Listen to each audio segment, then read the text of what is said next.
Bonjour Eva Arès, bonjour Édouard Husson.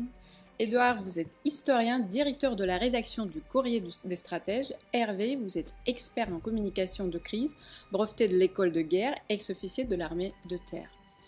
On va un petit peu contextualiser les relations, les malheureuses relations franco-russes. Il y a à peu près 2 semaines, le décès de Navalny. Les accusations de l'Occident contre la Russie, le président sur tous les plateaux télé.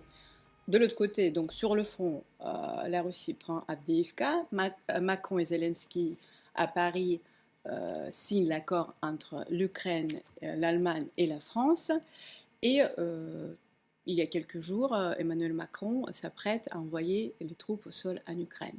On va commencer par le côté militaire. Hervé, qu'est-ce qui se passe sur le front? En fait, sur le front en Ukraine, il y a deux grands fronts. Il y a deux théâtres d'opération, un théâtre d'opération terrestre et un théâtre d'opération maritime et qui concerne également la Crimée.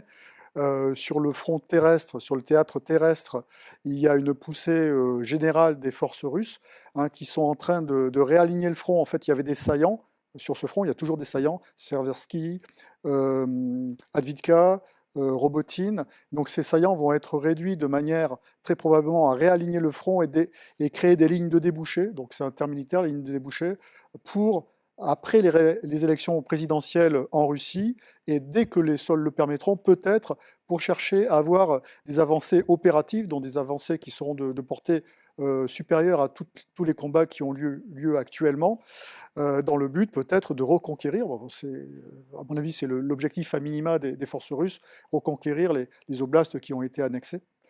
Donc on est sur ce schéma-là de réalignement du front et qui se bâtit à partir de la stratégie d'attrition, parce que le front a été bloqué parce qu'il y avait une hypersurveillance du champ de bataille au plan tactique avec les drones, ce qui fait que toutes les concentrations de force d'un côté comme de l'autre étaient rapidement frappées ou contrées. Si un des adversaires est suffisamment épuisé pour ne plus pouvoir contrer ou frapper ce qu'il voit, en l'occurrence très probablement les forces ukrainiennes, eh bien, ces mouvements opératifs que l'on a vus au début du conflit pourront avoir à nouveau lieu. Et sur le front maritime, enfin le front de la Crimée, c'est là où les forces ukrainiennes peuvent mettre entre guillemets en difficulté la Russie par des frappes sur la Crimée et gêner les sorties de la flotte de la mer Noire à partir des frappes qui sont conduites par les drones navals et également les missiles qui sont en partie fournis par l'Occident, notamment comme les Scalp et les Storm Shadow. Extrêmement bien résumé et présenté. Je dirais juste à propos du front maritime qu'à mon avis, ça va devenir un peu plus difficile pour les Occidentaux maintenant que, grâce au président français, le débat sur l'engagement de troupes occidentales, de soldats de l'OTAN, d'officiers, etc., est mis sur la table, parce qu'on sait très bien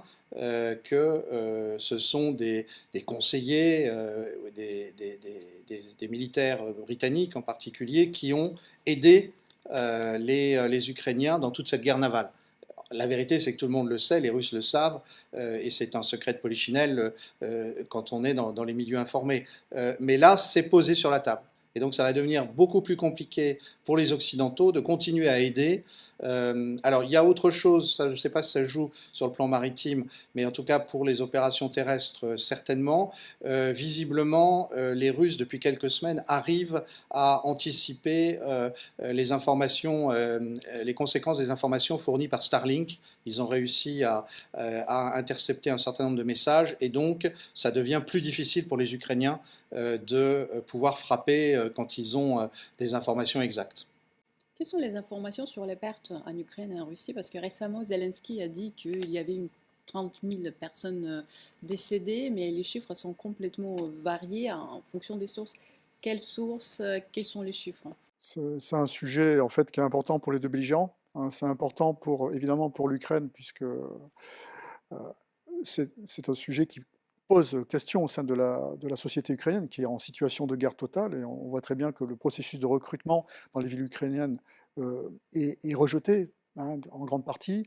C'est un sujet également pour la société russe, dans la mesure où le but du président Poutine en ce moment, c'est d'éviter qu'il y ait des réactions sociétales par rapport à des pertes qui seraient trop importantes, et également garder l'assentiment de la population par rapport à la guerre qui est menée en Ukraine.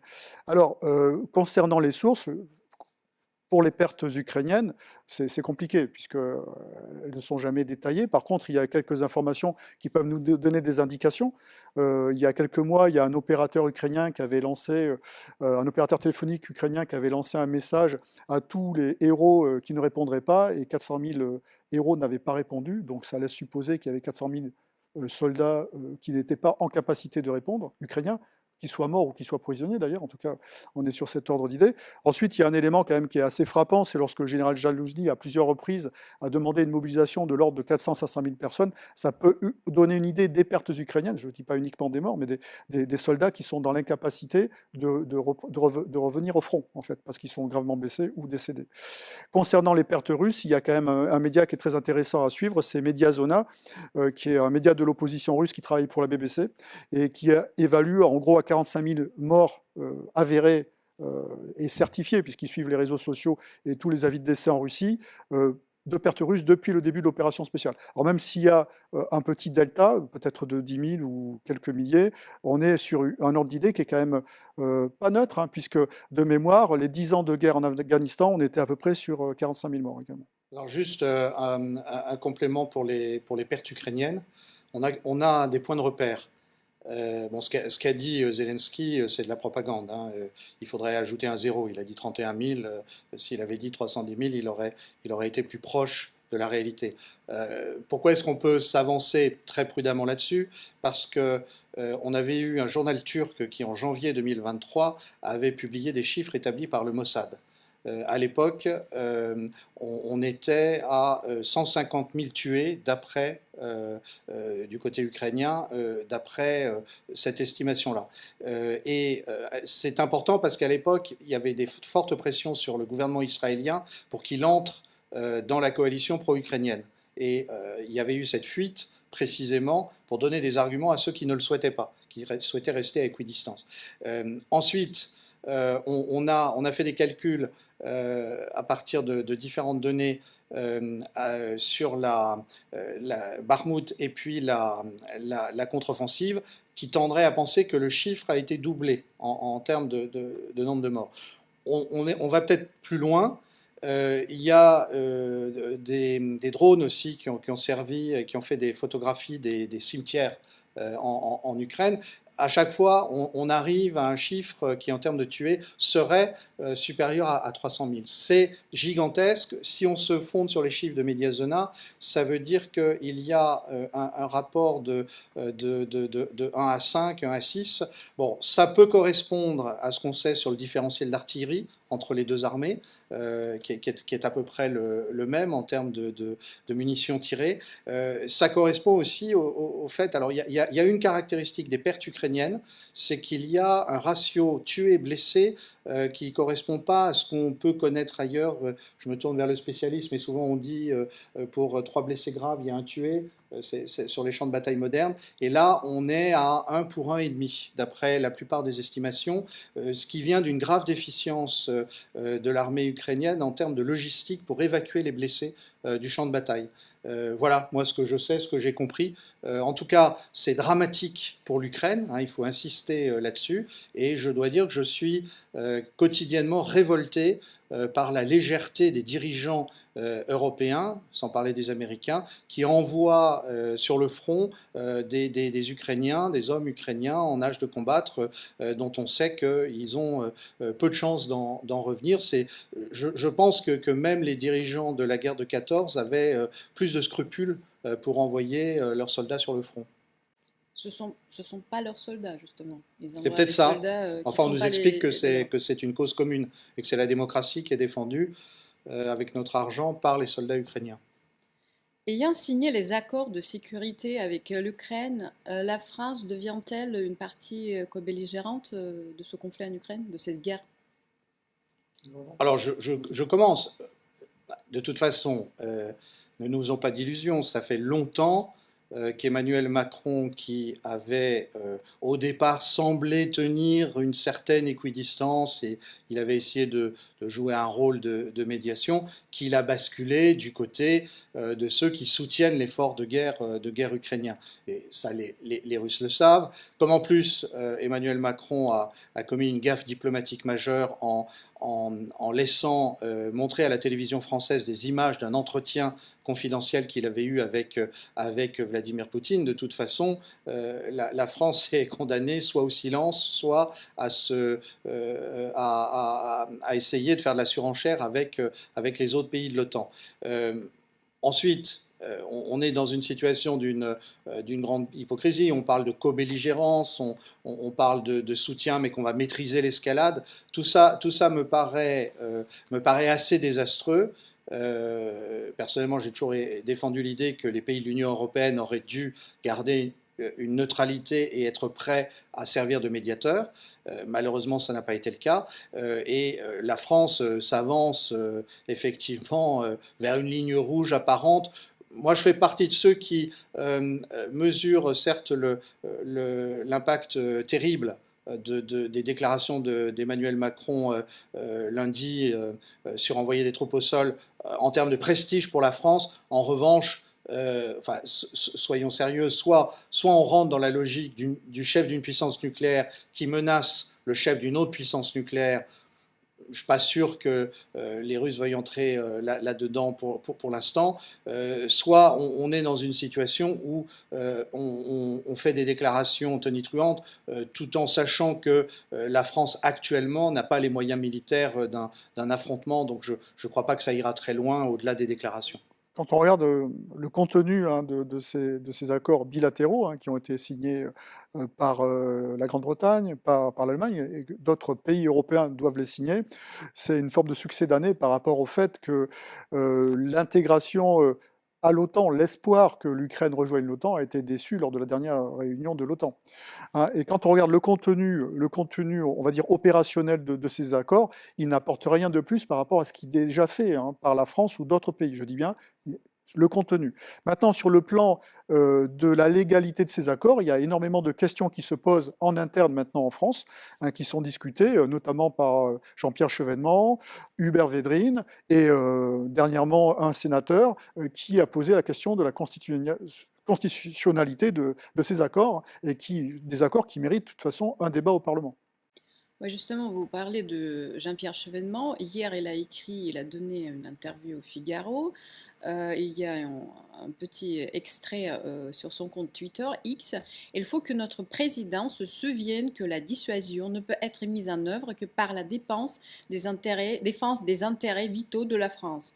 Or, disons-le clairement, les intérêts vitaux de la France ne se situent pas en Ukraine. C'est peut-être pour ça partiellement aussi que Macron n'est pas suivi par ses homologues allemands, puisqu'on a l'impression qu'il se trouve tout seul. Est-ce que c'est juste campagne de communication ou c'est vraiment sérieux cette déclaration? Alors oui, je crois que la déclaration de Jean-Pierre Chevènement est intéressante parce qu'elle souligne un point fondamental, c'est que visiblement Macron ne respecte pas les codes de la dissuasion nucléaire. La dissuasion telle que le général de Gaulle l'a pensée, c'est un enjeu de souveraineté, c'est même l'enjeu suprême de souveraineté pour la nation, et c'est une nation qui, éventuellement le dos au mur, envisage le pire pour se défendre, et parce qu'elle en a les moyens. Or, Emmanuel Macron, très curieusement, est dans une logique différente. Par exemple, il y a quelques semaines, à l'Académie militaire de Suède, il a réitéré des déclarations qu'il avait déjà faites sur l'extension possible de la dissuasion nucléaire française à l'ensemble de l'Union européenne. Mais est-ce que vraiment, si la Lituanie décide que ses intérêts vitaux sont menacés par la Russie, la France va appuyer sur le bouton nucléaire? C'est la question que pose Chevènement, en fait. Je suis toujours très, très, très partagé parce que d'un côté, je pense qu'Emmanuel Macron est un homme intelligent et qui comprend les enjeux, en tout cas il les a appris, il a été formé. De l'autre, il est dans une espèce de surenchère de communication au sein de l'OTAN, et je dirais pour être celui dont on parle.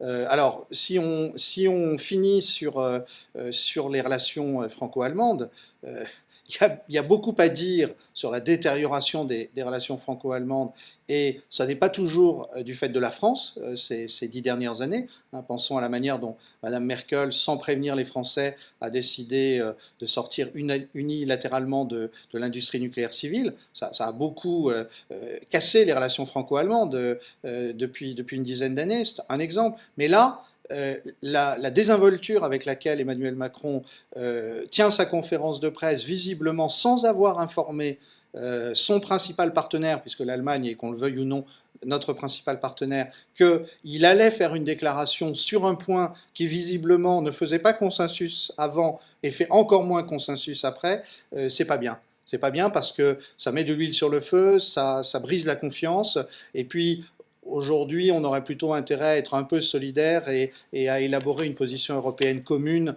face aux États-Unis. Et là, ça devient franchement difficile. De fait, en fait, lorsqu'on parle de dissuasion nucléaire, on parle souvent d'intérêts vitaux, mais il y a surtout la notion de sanctuarisation du territoire national. Et à partir du moment où il y a cette notion de sanctuarisation du territoire national, il devient quand même assez inconcevable d'étendre cette sanctuarisation à toute l'Europe. Ensuite, cela veut dire qu'on peut être engagé également par d'autres pays qui, profitant du parapluie nucléaire, pourraient avoir des actions belliqueuses vis-à-vis d'un adversaire et qui, tout simplement auraient une forme d'assurance parce qu'on leur aurait donné cette assurance. Il suffit de regarder de façon de la manière dont les États-Unis manient le parapluie nucléaire qu'ils offrent à l'OTAN. Ils font ça avec énormément de prudence, puisqu'il y a déjà une double clé. Donc, dès qu'on parle d'enjeux nucléaires, on est sur des enjeux qui sont des enjeux vitaux, mais pas au sens d'intérêts vitaux, c'est de vie ou de mort pour des nations. Puisqu'il est évident qu'à partir du moment où on se positionne comme un protecteur, typiquement face à un adversaire nucléaire, quel qu'il soit, eh bien, on est susceptible de recevoir des frappes nucléaires. Donc, c'est pas anodin. Concernant la stratégie dont vient parler Édouard, la stratégie des belligérants actuels, qu'ils soient directs ou indirects, si on peut comprendre la stratégie des États-Unis en s'intéressant à leur géopolitique hein, depuis de nombreuses années, quand on s'intéresse à la géopolitique de la Russie, on comprend ces stratégies hein, propres à ces deux puissances, Russie, États-Unis. Lorsque l'on comprend la volonté des dirigeants actuels ukrainiens de défendre leur territoire, on comprend leur stratégie. Par contre, on est incapable de comprendre la stratégie des Européens et encore moins de la France dans ce conflit, puisqu'ils ne font que suivre benoîtement soit la stratégie des États-Unis, soit celle de l'Ukraine. Il n'y a jamais eu de positionnement de manière à modérer les objectifs de guerre, de manière à simplement demander au président Zelensky ou lui faire comprendre que ces objectifs de guerre qui sont affichés en termes de communication, de retrouver les frontières de 91, sont des objectifs sur le plan stratégique, en termes d'équation stratégique actuellement, qui sont impossibles à atteindre, et qu'à partir de ce moment-là, il devrait redéfinir ses objectifs stratégiques. Juste avant notre interview, j'écoutais le discours de Vladimir Poutine qui s'est adressé à la nation. J'ai noté quelques points que j'ai trouvé intéressants. Bon, il est optimiste par rapport à l'économie russe. Il a d'ailleurs proposé de créer 50 écoles d'ingénieurs en plus, sachant que déjà la Russie produit beaucoup d'ingénieurs. Est-ce qu'il a lu Emmanuel Todd? Oui, c'est ce que je voulais dire, exactement. Beaucoup d'investissements donc, dans les domaines clés, l'industrie russe. Et le plus important, ce qui inquiète peut-être les Européens, qui pensent qu'il va les envahir demain, il met en garde contre tout pays qui menacerait la Russie en disant que les conséquences seront beaucoup plus tragiques, c'est le mot tragique justement en russe, ce qui a été traduit, par rapport au siècle précédent. Ma question est la suivante, est-ce que pour vous, la Russie menace l'Europe? Là, aujourd'hui, est-ce qu'elle menace la France?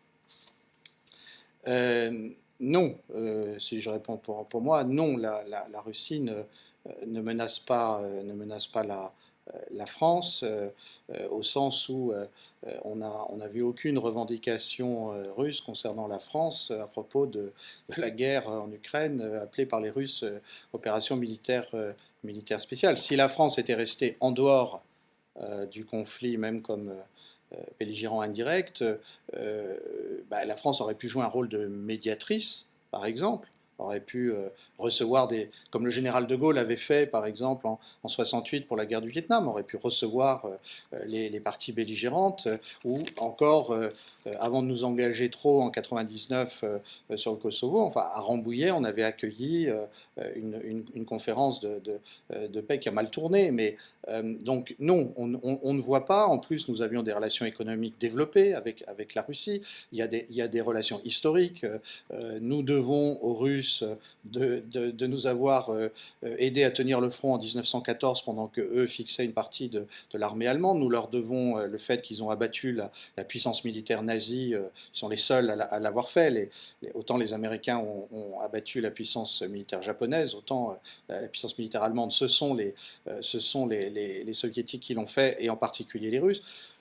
Donc il n'y a vraiment pas de raison. Alors à partir de là, ce qui m'intéresse dans les déclarations de Vladimir Poutine, c'est d'abord l'effet mécanique des menaces d'Emmanuel Macron, c'est-à-dire qu'à partir du moment où Emmanuel Macron répète à qui veut l'entendre que la Russie ne doit pas gagner cette guerre, bon, eh ben, c'est normal qu'il y ait une réponse, et cette réponse elle est mécanique, d'autant plus qu'il dit qu'il va envoyer des troupes, enfin qu'il faut se poser la question, il n'a pas dit que la France le ferait, mais qu'il faut se poser la question d'envoyer des troupes au sol, le président français dit ça, et donc de l'autre côté, Vladimir Poutine, alors j'ai pas entendu la déclaration dans le détail, mais je comprends qu'il a tout simplement rappelé que la Russie était une puissance nucléaire, et que toute escalade, qui plus est entre deux puissances nucléaires, c'est ce qui est dit implicitement, peut avoir des conséquences absolument dramatiques ou tragiques. Il y a un point que j'ai vu dans un rapide compte-rendu de ce qu'il avait dit, c'est le fait qu'il a confirmé l'utilisation régulière de missiles Kinjal sur le front. Il a dit que les missiles Zircon avaient été engagés avec succès sur le front, et il a parlé des autres armes de rupture technologique, en particulier hypersoniques. Pour moi, ce message-là est très clair, parce qu'il dit aux Occidentaux, si vous jouiez ce jeu dangereux de l'escalade, en plus, actuellement, rappelez-vous que vous êtes en situation d'infériorité technologique. Et j'ajoute une dimension qui pour moi on discute pas assez, mais qui pour moi est très importante sur les armes de type hypersonique, c'est que leur effet destructeur avec les charges conventionnelles est déjà extrêmement dévastateur. Ce qui veut dire, et ça c'est mon interprétation, mais j'ai pu l'entendre aussi sans doute ailleurs, ça veut dire que les Russes actuellement disposent d'un niveau de prédissuasion, enfin je veux dire, avant la dissuasion nucléaire, ils ont une dissuasion qui est déjà extrêmement efficace et qui n'aurait pas les inconvénients de la radioactivité nucléaire. C'est-à-dire qu'en fait, les Russes sont en mesure de provoquer une destruction massive, et imaginons que Emmanuel Macron ne sache pas s'arrêter dans l'escalade. Je veux dire, un missile hypersonique sur une ville française, il faut 3 à 5 minutes pour qu'il arrive. Donc c'est ça qui est en jeu en fait. Il faut se rendre compte que ce ne sont pas des jeux d'enfants, ce ne sont pas des petits soldats qu'on manie sur une table, c'est pas je te bousille tes jouets. Non, c'est le destin de dizaines de millions de personnes qui est en jeu. Alors, au niveau de la conflictualité internationale, il y a 3 niveaux en fait. Il y a la compétition, la confrontation et l'affrontement direct. Il n'y a pas de compétition entre la France et la Russie. On est passé, du fait des positionnements géopolitiques, celui de la France qui était historiquement plutôt une position à part, d'arbitre, on s'est engagé aux côtés des États-Unis et des alliés européens, très directement en faveur et en appui donc des forces ukrainiennes, ce qui fait qu'on a perdu ce niveau de recul et d'arbitrage qu'on en avait historiquement. Ce qui fait qu'on est rentré en confrontation donc avec la Russie, pas sur le plan militaire, mais sur d'autres champs. On est rentré en confrontation avec la Russie sur le plan informationnel, donc sur le plan de l'influence, sur le plan de la guerre de l'information. On est rentré en confrontation avec la Russie par effet d'opportunité sur des théâtres ou des pays sur lesquels, notamment en Afrique, on avait historiquement une primauté. Ce qui fait que par souvent notre affaiblissement diplomatique dans ces pays-là, la Russie en a profité, mais elle n'a pas été la seule à en profiter. Les États-Unis aussi en profitent. De toute façon, dès qu'on est dans un système de confrontation, au niveau international, il n'y a pas que la Russie, si on est affaibli par rapport à des, entre guillemets, des parts de marché que l'on avait, qui va en profiter. Les États-Unis en profitent en Afrique, la Turquie également, et également d'autres pays.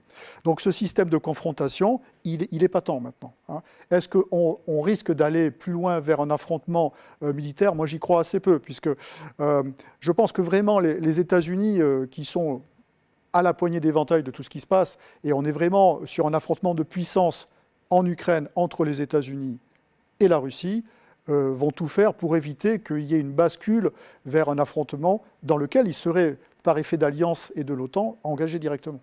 Est-ce que vous avez attendu ce que se passe dans la Transnistrie aujourd'hui, justement, les dernières déclarations par rapport à... Est-ce que ça peut justement... Moi, j'ai entendu que les autorités de Transnistrie avaient demandé un soutien à la Russie, mais je ne sais pas si c'est le plus actuel. J'ai cru comprendre que si, c'est justement d'où provient ma question.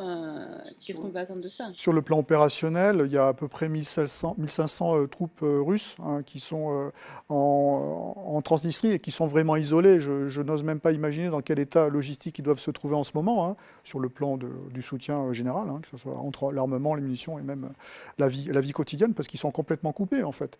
Hein. Comment ce soutien peut être assuré par la Russie, surtout qu'elle est engagée sur le front terrestre, que le front maritime quand même est assez compliqué, hein, puisqu'il y a quand même un front maritime, notamment côtier, qui est disputé hein, par les drones navals ukrainiens. Donc j'ai du mal à voir comment il pourrait y avoir un appui aux séparatistes en Transnistrie de la part de la Russie. Je dis bien un appui militaire, en l'état. Moi, c'est pas la première fois depuis que la guerre a éclaté que ça s'est mentionné, qu'on parle de crise. Il y a un moment où c'était l'Ukraine qui menaçait ouvertement de s'en prendre aux 1500 soldats russes en Transnistrie. Moi, j'ai plutôt tendance à penser que les uns et les autres prennent position. Il y a un enjeu. Si la dynamique de la guerre continue comme actuellement, va se poser la question effectivement pour l'armée russe d'aller jusqu'à Odessa et même d'aller la question du contrôle de la côte et la question aussi que la Transnistrie ne soit plus isolée. C'est ce qui va se passer.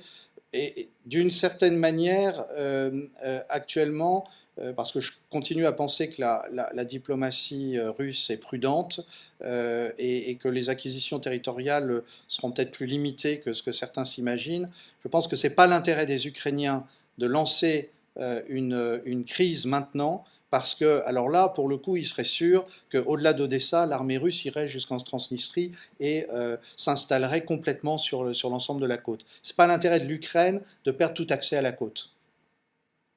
Puisque la notion de paix, le mot paix est presque devenu tabou, j'aimerais bien revenir à ce que disait David Arakamian, qui était en charge des négociations de paix du côté ukrainien à Istanbul. Il a confirmé que les Russes demandaient la neutralité de l'Ukraine. Et c'était donc cet extrait circule sur X où il dit exactement qu'il y avait d'autres points, mais le point clé c'était la neutralité. Ils étaient prêts à négocier réellement en ce moment-là. Et d'ailleurs, si vous avez regardé, je pense que vous avez regardé la dernière interview de Tucker Carlson, de Poutine, il laissait cette porte ouverte, il y a 3 semaines, il y a 4 semaines, à la négociation. Comment arriver à la négociation?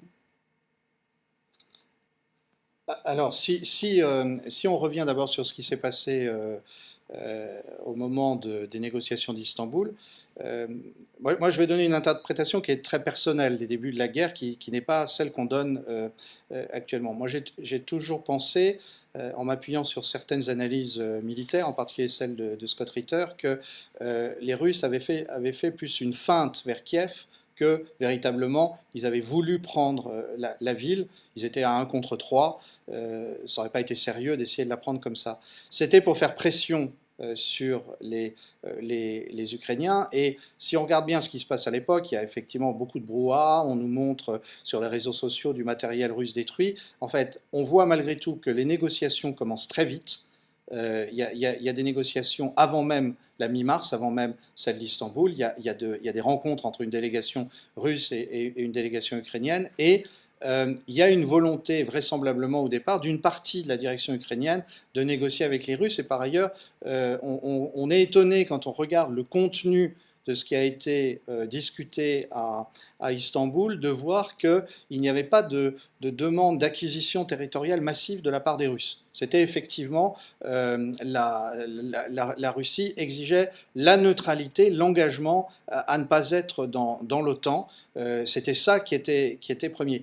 Je pense d'ailleurs qu'Emmanuel Macron s'est coupé ces derniers jours, lorsqu'il a répété plusieurs fois la Russie s'imaginait qu'elle allait gagner la guerre en 3 semaines. En fait, ce qu'on n'a pas compris à l'époque à cause de l'hystérie médiatique, c'est que la Russie a failli arriver à ses fins en 3 semaines, c'est-à-dire que les Ukrainiens étaient prêts à négocier. Ils étaient même tellement désireux de négocier que moi je sais par une source directe qu'ils avaient demandé à Gerhard Schröder, l'ancien chancelier allemand, de sonder Vladimir Poutine pour expliciter le contenu de l'accord dont nous parlons, ce que voulait dire la neutralité, etc. Ce qui a été fait d'ailleurs.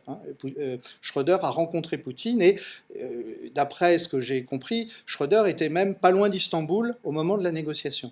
C'est très intéressant. Et lorsque Macron dit il voulait gagner en 3 semaines, ils n'ont pas réussi, la guerre aurait pu se finir au bout d'un mois. C'est ça qui est terrible. Et on sait aujourd'hui, alors on dit c'est Boris Johnson qui a convaincu les Ukrainiens de ne pas signer. Il n'a jamais dit non. Il n'a jamais nié ce qu'on lui prêtait. Je crois que c'était un climat plus général. Et puis alors, il ne faut pas oublier d'autre part que la direction ukrainienne était très divisée et que les durs ne voulaient pas de cet accord de paix. Donc de toute façon, et puis alors bon, ce qui a mis finalement définitivement le papier d'Istanbul à la corbeille, ce sont les informations sur Boutcha. Je ne me prononce pas sur l'origine du massacre, mais toujours est-il que ça rendait impossible tout accord. Oui, alors ça c'est l'histoire passée, mais comment imaginer peut-être une sortie du conflit en l'état? En l'état, on est plutôt sur une solution entre guillemets militaire, hein, puisque Nous sommes dans la situation de crise et vous êtes expert. oui, Dites-nous. justement, donc on est plutôt sur une solution militaire qui, sur l'année 2024, risque d'être plutôt à la faveur des Russes, puisque l'armée ukrainienne est en situation extrêmement difficile sur le plan de ses moyens, de ses munitions, mais surtout de ses effectifs. Et là, c'est vraiment son centre de gravité majeur qui est le plus, oui, en difficulté, qui est le plus attaqué en fait par la stratégie d'attrition russe. Alors, comment imaginer cette année 2024 si jamais les Russes réussissent à faire des avancées de terrain assez importantes? Il y a, comme le disait Édouard, un point qui est très important, c'est la ville d'Odessa. La ville d'Odessa, c'est une ville qui historiquement est une ville russe, mais qui est également une ville qui est très importante pour l'État ukrainien, parce qu'on ne peut pas imaginer un État ukrainien sans avoir accès avec un port en eau profonde comme celui de la ville d'Odessa. Donc je pense que cette ville-là va être au cœur éventuellement des négociations futures si jamais la suprématie actuelle qui se montre hein, sur le front de la part des forces russes se confirme et qu'ils avancent. Vous parlez, vous parlez des médias, de cet effet dévastateur, je dirais, de quelques médias qui sont hystériques, les médias mainstream, puisque tous les jours, on lit que les Russes vous menacent et vont vous envahir, ils sont partout, ils ont saboté leur gazoduc. Bon, bah, ça c'est une autre histoire, mais c'est toujours dans le même rhétorique. Ils sont dans vos ordinateurs, il y a donc la guerre d'information. Est-ce qu'ils arrivent à manipuler vraiment l'opinion publique en France? Puisque là, je reçois énormément de commentaires en disant, mais nous, on fait la part des choses. Il y a beaucoup de gens qui s'inquiètent énormément pour ce qui se passe. Ils ne sont pas tous va-t-en-guerre. Ils sont étonnés comment on arrive à cette espèce, à ce niveau de manipulation, en quelque sorte, de l'opinion publique hors norme. Alors, il faut suivre les sondages que fait régulièrement un think tank, un institut qui n'est pas suspect de russophilie, qui est le European Council, c'est le CFR Foreign Relations, c'est une imitation du CFR américain, le ECFR, qui est basé à Bruxelles. Et ils font régulièrement des sondages de l'opinion européenne. Ils prennent une bonne dizaine de pays, dont la France, l'Allemagne, l'Italie en particulier, et ils interrogent sur la perception de la guerre, la vision que les citoyens des différents pays européens ont de cette guerre. Et alors, si je me réfère au dernier que j'ai lu, qui est celui du mois de janvier, qui était donc avant l'interview donnée par Poutine à Tucker Carlson, avant les commentaires récents de Macron et autres, en fait, ce qui est très intéressant, c'est que la moyenne européenne, c'est qu'il n'y a que 10% des Européens qui croient que l'Ukraine va gagner la guerre. C'est très très peu par rapport au récit officiel. Il y a un bon tiers qui dit on ne sait pas, et il y a un autre tiers qui dit ça va se finir par une négociation entre les Russes et les Ukrainiens, il y aura un compromis. Le reste sont ceux qui pensent que la Russie va gagner la guerre. Bon.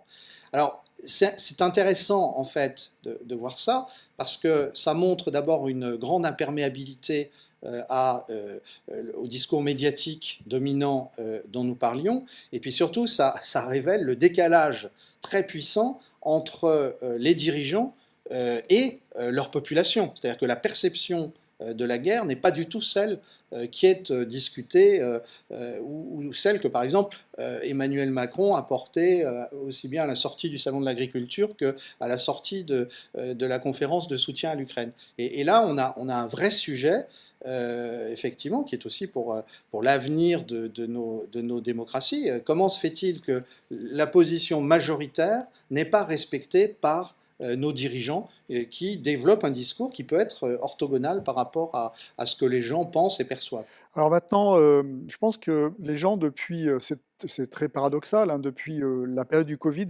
la plupart des gens se méfient énormément en fait, des grands médias.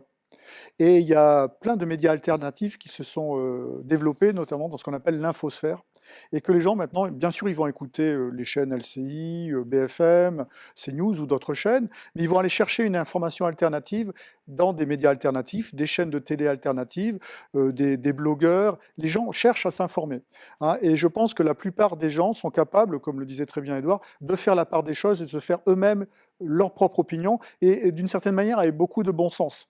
Hein, et ce bon sens qui, paradoxalement, et c'est dommage, manque parfois aux dirigeants lorsqu'ils s'expriment. Et un petit mot de conclusion pour nos auditeurs qui s'inquiètent énormément, qui appellent le dialogue franco-russe, puisqu'ils savent très bien que nous sommes là pour justement consolider nos efforts pour la paix, pour le dialogue entre nos pays. Que pourriez-vous dire à ces gens-là? Moi, je dirais d'abord pas de panique. Il y a un discours officiel, politique, il y a un discours médiatique qui est très angoissant. Ce discours, en même temps, la radicalisation de ce discours s'explique par le fait que nos dirigeants sont dans une impasse. Ils se sont jetés à corps perdu dans une confrontation même indirecte avec la Russie. Ils ont perdu des accords énergiques fructueux, l'économie va mal, et on ne voit pas d'issue. Et surtout, le discours tenu pendant 2 ans va être contredit, au moins en partie, par les faits. C'est-à-dire que ce n'est pas l'Ukraine qui va gagner la guerre triomphalement, comme on nous l'avait annoncé. Donc il y a une espèce de compensation, et il y a la volonté de se radicaliser, en tout cas chez beaucoup. Mais moi, le conseil que je donnerais, c'est gardons notre sang-froid, ne soyons pas dupes, envoyons des messages, que ce soit à l'occasion des élections européennes, mais aussi sur les forums de discussion ou en s'abonnant à des nouveaux médias. C'est un moyen pour moi de faire la publicité du Courrier des stratèges. Gardons le sang-froid et ramenons nos politiques aux problèmes intérieurs, parce qu'il y a beaucoup de problèmes intérieurs et il ne faudrait pas que l'agitation anti-russe essaye de les dissimuler. Je pense qu'on est confronté à une hypercommunication, en fait, dans laquelle va se concrétiser ou se mélanger différents enjeux, des enjeux de politique internationale sur lesquels certains dirigeants se sont trop avancés, hein, notamment lorsqu'on parle de soutien inconditionnel, que ce soit vis-à-vis de l'Ukraine ou même vis-à-vis d'Israël. C'est difficile après, de manière tenable, hein, puisque soutien inconditionnel, on se verrouille d'une certaine manière, mais par contre on l'a dit. Une fois qu'on l'a dit, c'est difficile de faire marche arrière. Donc il y a cet aspect d'hypercommunication non maîtrisée, en fait, hein, non maîtrisée, au plan international, et également des enjeux sur le plan intérieur qui viennent en conjonction ou parfois même en confrontation avec des agents internationaux. Il ne faut pas se leurrer actuellement. Lorsqu'on écoute les discours, notamment du parti gouvernemental, pour stigmatiser certains courants d'opposition, que ce soit à droite ou à gauche, on est typiquement vers une projection vers les élections européennes, et donc on utilise des enjeux internationaux, ce qui est quand même assez irresponsable, hein, d'une certaine manière, et des enjeux qui sont quand même importants, dans un but de politique intérieure. Donc il faut savoir raison garder, et puis toujours se rappeler que derrière toute cette communication des hommes politiques, il y a des gens qui sont quand même très responsables. Derrière tout ça, c'est quand même les militaires, et qui en général savent ce qu'ils font, et qui planifient, et qui savent très bien l'effet des armes pour lesquelles ils ont été entraînés. Donc ne jamais oublier ça. Merci beaucoup pour ce dialogue. N'oubliez pas de suivre Hervé Carrez sur X, Édouard Husson sur les courriers stratèges et également sur X. Et n'oubliez jamais le dialogue franco-russe, nous dépendons de vos dons, de vos contributions. On est là parce que vous avez besoin de nous. Merci.